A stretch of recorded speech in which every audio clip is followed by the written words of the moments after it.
At-Thayyibatu fil hayati. An Abi Hurairah radhiyallahu an qala qala Rasulullah sallallahu alaihi wasallam, ayyuhan nasu, wahai manusia, innallaha thayyibun, Allah itu baik, la yaqbalu illa thayyiban, Allah itu hanya menerima sesuatu yang baik-baik saja. Wa innallaha amaral mu'minina bima amara bihil mursalin, Allah itu memerintahkan orang-orang mukmin sesuai dengan perintah Allah kepada para rasul. Faqala ya ayyuhal rasul, kulu minat thayyibati wa'malu sholihah. Allah berfirman, ya ayyuhar rasul, wahai para rasul, kulu minat thayyibati, makanlah segala makanan yang baik-baik, wa'malu sholihah, dan berbuatlah yang baik-baik. Inni bima ta'maluna alimu, sesungguhnya saya, kata Allah, mengetahui segala sesuatu yang kamu lakukan. Wa qala ya ayyuhalladzina amanu kulu min thayyibati ma razaqnakum. Allah juga berfirman dalam ayat yang lain, ya ayyuhalladzina amanu, wahai orang-orang yang beriman, kulu min thayyibati, makanlah segala yang baik-baik saja, ma razaqnakum, yang telah kami berikan kepadamu. Summa dzakar rajula yutilus safara ash'atha aubara. Ketika ayat ini disampaikan kepada Rasulullah, dan ada laki-laki yang berada dalam perjalanan yang jauh, ash'afa aubara, rambutnya penuh dengan debu, yamuddu yadaihi ilas sama, orang ini mengangkat tangannya ke langit, lalu dia berdoa, ya Rabbi, ya Rabbi, wahai Tuhanku, wa mat'amuhu haramu, padahal makanannya haram, wa masrabuhu haramu, minumannya juga haram, wa malbasuhu haramu, wa qudiya bil haramu, fa anna yustajabu lidzalik, lalu bagaimana mungkin doanya diijabahi? Rawahul Muslim.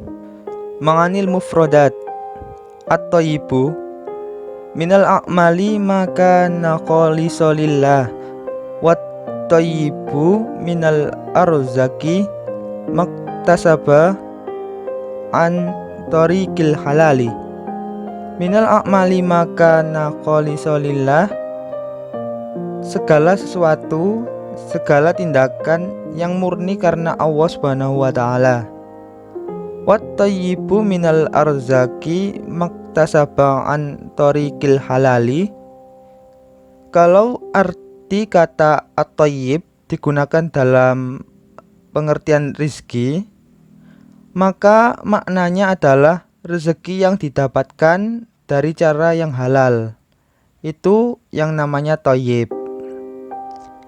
Ash'atha aubara, as'atha fi syairi likillati ta'ahuddi biddi hinni wari'ayatihi bitamsyid aubara min turabin, taswiru an adamil ihtimam bi amrin nafsihi. Ash'asha aubara itu artinya rambutnya tidak terawat. Aubara min turabin, penuh dengan debu. Taswiru an adamil ihtimam bi amrin nafsih, itu menunjukkan bahwa ia tidak pernah merawat tubuhnya. Syarhul hadis. Hunakal alaqatu bainal ibadatillahi wat ta'ami ladzi akalahul ibad. Hadis itu terdapat suatu hubungan antara ibadah yang murni karena Allah dan makanan yang dimakan oleh seseorang hamba. Artinya, ada kaitan antara makanan dengan ibadah. Kalau makanan yang dimakan itu halal, makanan itu murni, makanannya yang jelas-jelas tidak ada unsur haram, nanti ibadahnya itu menjadi lebih khusyuk dan lebih nikmat. Wa minasyurutil batiniyati liqabulil ibadati khulusuma akalna anil haram wasyubhat. Salah satu syarat batiniyah agar amal kita diterima oleh Allah itu adalah makanan yang halal, yang jauh dari haram dan syubhat. Li'anna ibadatina fil haqiqati takunu dalilan lisidqi imanina li rabbana alladhi amarna bi ibadati. Karena sesungguhnya ibadah kita itu sejatinya adalah bukti atau petunjuk tentang ketulusan iman kita kepada Allah yang telah memerintahkan kita untuk beribadah. Wa huwa ar-rabbul ladzi yatasifu bil kamaliyati wal jamaliyah. Dialah Allah, Tuhan yang memiliki sifat sempurna dan indah. Dia mencintai keindahan, jangan sampai dikotori dengan hal-hal yang haram. Innahu jamilu yuhibbul jamal. Sesungguhnya Allah itu indah dan mencintai keindahan. Innahu thayyibun la yaqbalu illa thayyiban. Sesungguhnya Allah itu bagus dan tidak menerima kecuali yang bagus-bagus saja. Wal muskilatul lati yaduru khawlana adamal ihtimam bit ta'ami ladhi akalna.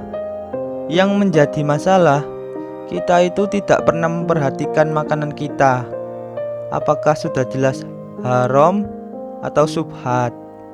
Alaina an na'rifa bidikoti mimma son'a. Kita itu harus mengetahui sumber-sumber dari mana kita dapat makanan itu. Amin halalan am haramin. Apakah yang kita pakai itu halal atau haram? Li'annahu yu'thiru ala ibadatina khosatan fi misli hada nazzala minal akhir. Karena sesungguhnya makanan atau penggunaan barang-barang haram itu mempunyai efek negatif terhadap ibadah kita.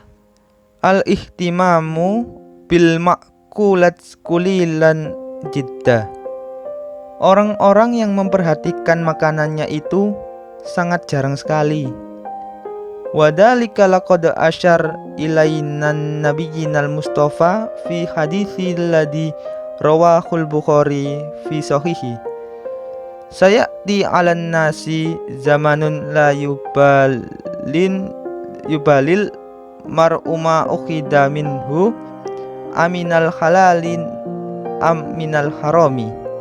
Kata Rasulullah, suatu saat nanti akan datang suatu masa yang mana manusia sudah tidak memperdulikan lagi makanan yang ia dapatkan berasal dari mana, apakah itu halal atau haram. Wa ta'atum mimman haramun ya'kulu mithlul bina'i fawqa mawjiyaj'alu. Orang yang memakan harta atau makanan yang haram itu bagaikan bangunan tanpa pondasi. Dia berdiri di atas angan-angan dan itu mudah untuk dirobohkan. Itu artinya ibadah kita meskipun sepertinya sudah bagus, sudah sempurna, tapi kenyataannya itu tidak berarti. Awalan adamu ijabati dakwah. Buktinya nanti ketika kita mengkonsumsi makanan yang haram, doa kita tidak akan diijabah oleh Allah. Liqaulihi sallallahu alaihi wasallam li Sa'ad bin Abi Waqqas radhiyallahu an, ya Sa'ad atib mat'amaka takun mustahabat dakwah.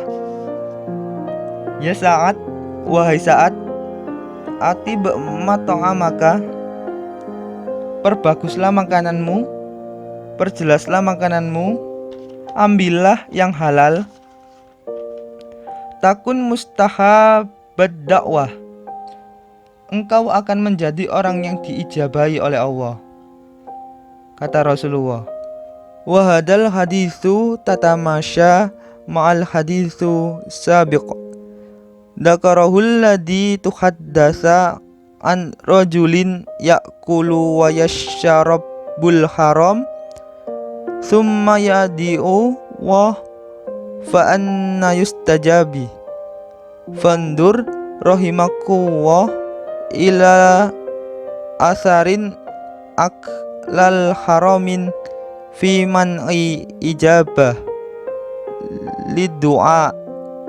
Hadis di atas ini menunjukkan bahwa ketika makanan itu haram, ketika pakaian itu haram, maka doa itu tidak akan diijabahi oleh Allah Subhanahu wa taala. Sanian, yang kedua, man'u qabulil ibadati kama fil hadis. Yang kedua, tidak diterima ibadahnya oleh Allah. Man'u qabulil ibadati, jadi ibadah kita itu terhalang. Idza kharajar rajulu hajja binafaqatin thayyibata wa wada'a rijlahu fil gorza fanada labbaik Allahu labbaik nadahu munadi minas sama labbaik wa sa'baik zaduka halalun wa rakhilatuka halalun wa hajjuka mabrurun ghairu ma'zur. Wa idza kharaja binafaqatin khabisatin fawadda'a rijlahu fil gorzi fanada labbaik Allahu labbaik nadahu manadin minas sama ila labbaika wala sa'daik zaduka haramun wa nafaqatuka haramun wa hajjuka ghairu mabrur. Ada seorang lelaki yang keluar rumah untuk menafkahi keluarganya dengan harta yang halal. Maka apabila dia berdoa kepada Allah, bagaikan doanya haji yang mabrur. Tetapi jika dia mencari nafkah untuk keluarganya dengan cara yang haram, maka doanya akan terhalang. La yaktasibu abdun malan mim haramin fayunfiku minhu fayubarakulahu fi wala yatasaddaqu bihi fayataqabbalu min wala yatsrukuhu khalfatahrihi ilakan nazadahu ilan nar. Justru karena harta itulah yang dapat mengantarkannya ke pintu neraka. Yang ketiga, efek dari memakan makanan yang tidak halal adalah fasadul qalbi, hatinya menjadi rusak. Qala Nabi sallallahu alaihi wasallam, ala inna fil jasadi mudghatan. Ketahuilah, di dalam jasad kita itu terdapat segumpal darah. Ida soluhal jasadul kullu. Jika segumpal darah itu bagus, maka seluruh jasad kita akan bagus. Wa idza fasadal jasadu kulluh, dan jika rusak segumpal darah itu, maka rusak seluruh jasad kita. Ala wahyal kolbu, ketahuilah bahwa itu adalah hati.